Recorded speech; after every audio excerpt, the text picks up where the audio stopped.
പ്രായം കൂടുന്നോറും ഷർട്ടിലെ ഡിസൈൻ കൂടി വരുന്ന ജഗദീഷ് ചേട്ടനും, അതുപോലെ തന്നെ പ്രായം കൂടുന്നോറും പുച്ഛം കൂടി വരുന്ന ബൈജു ചേട്ടനും കാര്യമായി ആഘോഷിക്കാൻ ഒരു അവസരം ഉണ്ടാകണേ എന്നുള്ള പ്രാർത്ഥനയാണ്. അപ്പൊ ആ പ്രാർത്ഥന ഈശ്വരൻ കേട്ട ഒരു സിനിമയാണ് ഗുരുവായൂരമ്പലനടയിൽ എന്നതിൽ ഒരുപാട് സന്തോഷം, അഭിമാനം. വിപിൻ ദാസ് എന്ന സംവിധായകന്റെ നിന്നും അസിസ്റ്റൻസ് എല്ലാവരും ആദ്യം പഠിക്കേണ്ടത് സിനിമ എടുക്കാനല്ല, എങ്ങനെ ഡേറ്റ് വാങ്ങിക്കണം എന്നാണ്. കാരണം ഈ പ്രോജക്റ്റുമായിട്ട് വിപിൻ എന്നെ അപ്രോച്ച് ചെയ്യുന്ന വേറൊരു കഥയാണ്, മറ്റൊരു പ്രോജക്റ്റാണ് ആദ്യം നമ്മൾ ഡിസ്കസ് ചെയ്യുന്നത്. അപ്പൊ അന്ന് ഞാൻ വിപിൻ ഉടനെ എങ്ങും എനിക്ക് സമയം ഉണ്ടാവില്ല, കാരണം ഇങ്ങനെ എൻ്റെ 1-2 ആക്ടിങ് കമ്മിറ്റ്മെന്റ്സും ഒരു സിനിമ സംവിധാനം ചെയ്യുന്നുണ്ട്. ഓഹോ അതെയല്ലേ ശരി എന്ന് പറഞ്ഞിട്ട് അങ്ങനെ പിന്നെ കറങ്ങിത്തിരിഞ്ഞ് മറ്റൊരു കഥയുമായിട്ട് വന്ന്, അല്ല അത് 2 ഹീറോസ് ഉണ്ട്, അപ്പൊ പൃഥ്വിരാജിന്റെ കുറച്ച് ദിവസങ്ങൾ മതി എന്നൊക്കെ പറഞ്ഞ് ഞാൻ മണാലി ഒരു ഹിന്ദി സിനിമ ഷൂട്ട് ചെയ്തുകൊണ്ടിരിക്കുമ്പോൾ സാരഥിയും വിപിനും മുകേഷ് സാറും കൂടെ അവിടെ വന്ന് ഒരു ദിവസം വൈകുന്നേരം സംസാരിച്ച് അടുത്ത ദിവസം രാവിലെ ആയപ്പോൾ ഡേറ്റ് ഞാൻ കൊടുത്തു. അപ്പൊ എനിക്ക് എങ്ങനെയാണ് സംഭവിച്ചത് എനിക്ക് ഇപ്പോഴും അറിയില്ല. അത് ഞാനും വിപിന്റെ കയ്യിൽ നിന്ന് പഠിക്കേണ്ട കാര്യമാണ്. അങ്ങനെ ഈ സിനിമ സംഭവിക്കുന്നു, സിനിമ ഒരു വലിയ വിജയമാകുന്നു. എനിക്ക് തോന്നുന്നു E4-ന്റെയും എന്റെയും ഒക്കെ ലൈഫിൽ E4 എന്റർടൈൻമെന്റ് പൃഥ്വിരാജ് പ്രൊഡക്ഷൻസിന്റെ കോമ്പിനേഷനിൽ ഏറ്റവും വലിയ വിജയമായ സിനിമയാണ്. അങ്ങനെ നമ്മൾ ഈ സിനിമ വിജയിക്കുന്നു. വലിയ വിജയമായതിനു ശേഷം വിപിൻ അപ്പൊ നമ്മുടെ ആദ്യം പറഞ്ഞ കഥ അത് നമുക്ക് ചെയ്യാം. അപ്പൊ ഇപ്പൊ ഒരു സമയമില്ലല്ലോ, ഞാനിങ്ങനെ സിനിമ സംവിധാനം ചെയ്യുന്നു, പിന്നെ അത് കഴിഞ്ഞ് മറ്റ് കമ്മിറ്റ്മെന്റ്സ് ഉണ്ട്. ഞാൻ സിനിമ കമ്മിറ്റിയായിട്ടുള്ള ഡയറക്ടേഴ്സ് ഇവിടെ തന്നെ ഇരിക്കുന്നുണ്ട്. അപ്പൊ എനിക്ക് മറ്റ് അതെയല്ലേ, ഓക്കെ എന്തൊക്കെയോ പറയുന്നു. കുറച്ച് കഴിഞ്ഞ് എങ്ങനെയോ ഡേറ്റ് ശരിയാവുന്നു. ഇതെങ്ങനെ എന്നുള്ളതാണ് എനിക്ക് ആദ്യം പഠിക്കേണ്ടത് വിപിന്റെ കയ്യിൽ നിന്ന്. പിന്നെ അദ്ദേഹം വളരെ മനോഹരമായ ഒരു ഫിൽം മേക്കറാണ്. എനിക്ക് തോന്നുന്നു ഇപ്പം മലയാളത്തില് അങ്ങനെ ഒരുപാട് പേരെ നമുക്ക് എടുത്തു പറയാൻ പറ്റില്ല ഈ ജോണർ ക്രാക്ക് ചെയ്തിട്ടുള്ള ഫിൽം മേക്കേഴ്സ്. എനിക്കൊന്ന് മറ്റൊരാൾ ബേസിലായിരിക്കും. പിന്നെ ബേസിൽ ഇപ്പോൾ സംവിധാനത്തിനേക്കാൾ കുറച്ചുകൂടെ ഫീസിബിൾ അഭിനയമാണെന്നുള്ള തിരിച്ചറിവ് വന്നതിന് ശേഷം അദ്ദേഹത്തിന്റെ അടുത്ത സംവിധാന സംരംഭം എപ്പോഴാണെന്നുള്ളതിനെ കുറിച്ച് ആർക്കും വലിയ വ്യക്തതയില്ല. എന്നിരുന്നാലും താങ്ക് യു വിപിൻ, ആനന്ദൻ എന്ന കഥാപാത്രം എന്നിൽ കണ്ടതിന്. ഇതുപോലെ ഇതിനേക്കാൾ എക്സൈറ്റഡ് ആണ് ഞാൻ അടുത്ത കഥാപാത്രത്തിൽ. അതിനെക്കുറിച്ച് ഞാനിപ്പോൾ പറയുന്നില്ല, ഔപചാരികമായ ഒരു അനൗൺസ്മെന്റ് നമുക്ക് പിന്നീട് നടത്താം. മുകേഷ് സർ, സാരഥി, E4. ഞാൻ ആദ്യം നമ്മൾ ഒരുമിച്ചൊരു സിനിമ ചെയ്യുന്നത് എസ്ര എന്ന് പറയുന്ന സിനിമയാണ്. ആ സിനിമയുടെ ഷൂട്ടിംഗ് സമയത്ത് ഐ റിമെമ്പർ ഞാൻ സുപ്രിയോട് പറയുന്ന മലയാളത്തിൽ ഏറ്റവും ഞാൻ വർക്ക് ചെയ്തിട്ടുള്ള ഏറ്റവും പ്രൊഫഷണൽ പ്രൊഡക്ഷൻ സെറ്റപ്പ് ഉള്ള ഒരു കമ്പനിയാണ്. ഈ പ്രൊഫഷണലിസം എന്ന് പറയുന്നത് കാര്യങ്ങൾ കൃത്യമായി നിർവഹിക്കുക എന്നുള്ളതിനപ്പുറത്തേക്ക് ഒരു സിനിമയെ എങ്ങനെ സമീപിക്കണം, ഒരു സിനിമയെ എങ്ങനെ ഒരു ആർട്ട് ഫോമായി സമീപിക്കണം എന്നുള്ളത് അറിയുക എന്നുള്ളതിന്റെ പിന്നിൽ പ്രൊഡക്ഷൻ ഒരു സ്കിൽ ഉണ്ടാകണം. ഈ പ്രൊഡ്യൂസ് ചെയ്യുക എന്ന് പറയുന്നത് ഒരു ക്രാഫ്റ്റ് ആണ് എന്ന തിരിച്ചറിവ് വളരെ കുറച്ച് ആൾക്കാർക്കേ ഉള്ളൂ. സംവിധാനം പോലെയും എഡിറ്റിംഗ് പോലെയും സിനിമാറ്റോഗ്രാഫി പോലെയും ഫിലിം പ്രൊഡക്ഷൻ ഒരു ക്രാഫ്റ്റ് ആണ് എന്നുള്ളൊരു തിരിച്ചറിവ് വളരെ കുറച്ച് ആൾക്കാർക്കേ ഉള്ളൂ. ആ ക്രാഫ്റ്റ് വളരെ മനോഹരമായി നിർവഹിക്കുന്ന മലയാളത്തിലെ ഒരു മുൻനിര ബാനറാണ് E4 എന്റർടൈൻമെന്റ്. എടുത്തു പറയുന്ന മറ്റൊരാളുണ്ട്, Sanjay sir, Aneesh, AP international. നിങ്ങൾക്ക് എല്ലാവർക്കും ഒരു സൈലന്റ് പാർട്ണറായിട്ട് മാത്രമാണ് ഒരുപക്ഷെ സഞ്ജയ് സാറിന് ഈ പ്രോജക്റ്റിൽ അറിയാവുന്നത്. ബേസിലിനെ പോലെയോ ഇവിടെ ഇരിക്കുന്ന മറ്റു ചെറുപ്പക്കാരെ പോലെയോ ഒന്നും നിങ്ങൾക്ക് പരിചിതമല്ലാത്ത മലയാള സിനിമയുടെ ഒരു കാലഘട്ടം ഉണ്ടായിരുന്നു. ജഗദീഷ് ചേട്ടനും ബൈജു ചേട്ടനും ഞങ്ങൾ ഓൾഡ് ജനറേഷൻ അത് പരിചയമുണ്ട്. കാരണം ഈ സിനിമകളൊക്കെ എടുത്ത് അന്ന് ഈ ബിസിനസ്സുകൾ, സാറ്റലൈറ്റ്, ഡിജിറ്റൽ, സ്ട്രീമിംഗ്, ഓവർസീസ് എന്നൊക്കെ പറയുന്നത് ഇന്നത്തെ പോലെ അല്ല. അപ്പൊ ഒരു സിനിമ റിലീസ് ചെയ്ത് പ്രൊഡ്യൂസേഴ്സ് എവിടുന്നെങ്കിലും ഒക്കെ പൈസ എടുത്ത് സിനിമ കംപ്ലീറ്റ് ചെയ്ത് റിലീസിന് മുമ്പ് കംപ്ലീറ്റ് ചെയ്ത് റിലീസിനോട് അടുക്കുമ്പോഴാണ് ഏറ്റവും ബുദ്ധിമുട്ടുണ്ടാവുക. ഒരുപക്ഷെ ഈ സിനിമ റിലീസ് ചെയ്യാൻ കഴിയില്ല, അയ്യോ ഇത് ഇത്ര കോടി രൂപ നമ്മൾ നാളേക്കുള്ളിൽ ഇത്രയും ആൾക്കാർക്ക് പേ ചെയ്തില്ലെങ്കിൽ ഈ സിനിമ റിലീസ് ചെയ്യാൻ കഴിയില്ല എന്നൊക്കെയുള്ള അവസ്ഥകൾ, എന്നൊക്കെയുള്ള ചലഞ്ചസ് എനിക്ക് തോന്നുന്നു ഇപ്പോഴത്തെ നടീനടന്മാർ അതൊന്നും അഭിമുഖീകരിച്ചിട്ടുണ്ടാവില്ല, ഫേസ് ചെയ്തിട്ടുണ്ടാവില്ല. അത് ഫേസ് ചെയ്തിട്ടുള്ള അവസാനത്തെ ജനറേഷൻ ഓഫ് ആക്ടേഴ്സ് എന്റേതാണെന്ന് ഞാൻ വിശ്വസിക്കുന്നു. അങ്ങനെ ഒരു കാലഘട്ടത്തിൽ കടന്നു പോകുമ്പോൾ ഒരുപാട് പ്രാവശ്യം എന്റെ ഒരു ഫോൺ കോളിനെ വിശ്വസിച്ച് കോടികൾ മുടക്കി എന്റെ സിനിമകൾ റിലീസ് ചെയ്യാൻ എന്നെ സഹായിച്ചിട്ടുള്ള ആളാണ് Sanjay. So thank you four believing in me all through. ഇന്ന് അദ്ദേഹത്തിനോടൊപ്പം ഒരു വലിയ വിജയചിത്രങ്ങൾ ചെയ്യാൻ സാധിക്കുന്നു എന്ന് പറയുന്നത് ഒരു കാലത്തിന്റെ കാവ്യനീതിയായി ഞാൻ കാണുന്നു. അന്ന് മുതൽ തുടങ്ങിയതാണ്. And I can assure you that this will be a partnership that will now stand for a long time.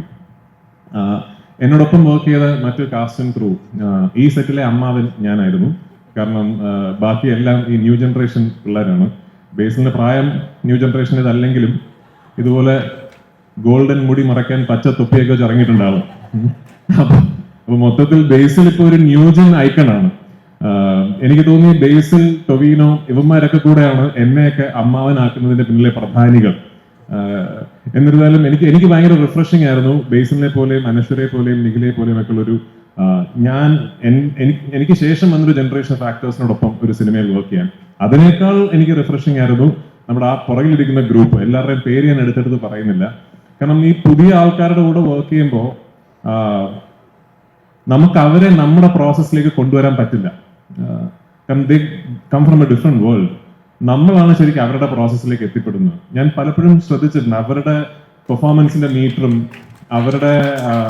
അവരുടെ ഡയലോഗ് പറയുന്ന രീതിയുമൊക്കെ എനിക്ക് തോന്നി ഇൻസ്റ്റഗ്രാം റീലിൽ നിന്നൊക്കെയാണ് അവരുടെ പെർഫോമൻസ് ബ്രീഡ് ചെയ്യപ്പെട്ടിരിക്കുന്നത്. നമ്മുടെ ഒരു കൺവെൻഷണൽ രീതി അല്ല, ഒരു സ്ക്രിപ്റ്റ് വായിച്ച് ഒരു സീൻ വായിച്ച് ഒരു പെർഫോമൻസ് ചാർട്ട് ചെയ്യുന്ന നമ്മുടെ കൺവെൻഷണൽ രീതി അല്ല അവരുടേത്. അപ്പൊ എനിക്ക് തോന്നുന്നു ഞാൻ ഒരുപാട് കാര്യങ്ങൾ അവരിൽ നിന്ന് പഠിച്ചൊരു സിനിമയാണ് ഗുരുവായൂർ എന്ന നടയിലെന്ന ഈ cinema. So for that I M grateful. അങ്ങനെ ഒരു ഓപ്പർച്യൂണിറ്റി എനിക്ക് കിട്ടിയതിന്. ഇതിന് പിന്നിൽ വിപിനോടൊപ്പം വർക്ക് ചെയ്ത ഒരു വലിയ ടീം ഓഫ് ടെക്നീഷ്യൻസ് ഉണ്ട്. എല്ലാം പുതിയ ആൾക്കാരാണ്. എനിക്കിപ്പോഴും ഓർമ്മയുണ്ട്, ഞാൻ സെറ്റിൽ ഫസ്റ്റ് ഡേ ഒക്കെ കടന്നു വരുമ്പോൾ എല്ലാവരും പെട്ടെന്ന് മിണ്ടാതൊക്കെ ഇരിക്കും. കാരണം അയ്യോ അമ്മാവനെത്തി എന്നുള്ള മട്ടിൽ. കാരണം എല്ലാം പുതിയ ആൾക്കാരാണ്. അപ്പൊ ഈ കുറെ പുതിയ ആൾക്കാരുടെ കൂടെ വർക്ക് ചെയ്യുകയും അവരൊക്കെ ഇത്രയും ടാലന്റഡ് ആണെന്ന് തിരിച്ചറിയുകയും ചെയ്യുന്നത് എന്നെ പോലുള്ള ഒരാൾക്ക് ഭയങ്കര ഒരു റിഫ്രഷിംഗ് ആയിട്ടുള്ള എക്സ്പീരിയൻസ് ആണ്. അപ്പൊ അതിന് thank you to each one of you. പുതിയ ആൾക്കാരെന്ന് പറഞ്ഞാൽ ഇതിലൊരു എഡിറ്റർ ഉണ്ട്, ആന്റിക് പീസ് ആണ് ജോൺ കുട്ടി. എന്നോട് ഒരുപാട് സിനിമകൾ എന്നോട് വർക്ക് ചെയ്തിട്ടുള്ള ആളാണ്. ജോൺ ഒഴിച്ച് ഇതിലെ ക്യാമറമാൻ, പിന്നെ അസോസിയേറ്റ് ശ്രീലഹായി, അത് പ്രാചീനം. ശ്രീലാലൊക്കെ മൊയ്തീൻ ടൈമിലൊക്കെ നമ്മുടെ അസോസിയേറ്റ് ആണ്. അപ്പോ എനിക്കൊന്ന് വിമലിന്റെ അസോസിയേറ്റ് ആയിട്ടാണ് ഞാൻ ആദ്യം ശ്രീലാലിനെ പരിചയപ്പെടുന്നത്, അല്ലേ? അതിനു മുമ്പ് അതിലും മുമ്പ് എന്റെ അമ്മ. അപ്പൊ അങ്ങനെ കുറച്ചു പേരെ മാറ്റി നിർത്തിയാൽ ഒരുപാട് പുതിയ ആൾക്കാരോടൊപ്പം ഉണ്ടായിരിക്കുന്നു. എല്ലാവരുടെയും വർക്ക് ചെയ്യാൻ എനിക്ക് ആദ്യമേ അവസരം കിട്ടിയ ഒരു സിനിമയാണ്. So thank U. പിന്നെ പ്രായം കൂടുന്നോറും ഷട്ടിലെ ഡിസൈൻ കൂടി വരുന്ന ജഗദീഷ് ചേട്ടനും, അതുപോലെ തന്നെ പ്രായം കൂടുന്നോറും പുച്ഛം കൂടി വരുന്ന ബൈജു ചേട്ടനും, രണ്ടുപേരും ഇവിടെ ഉണ്ട്.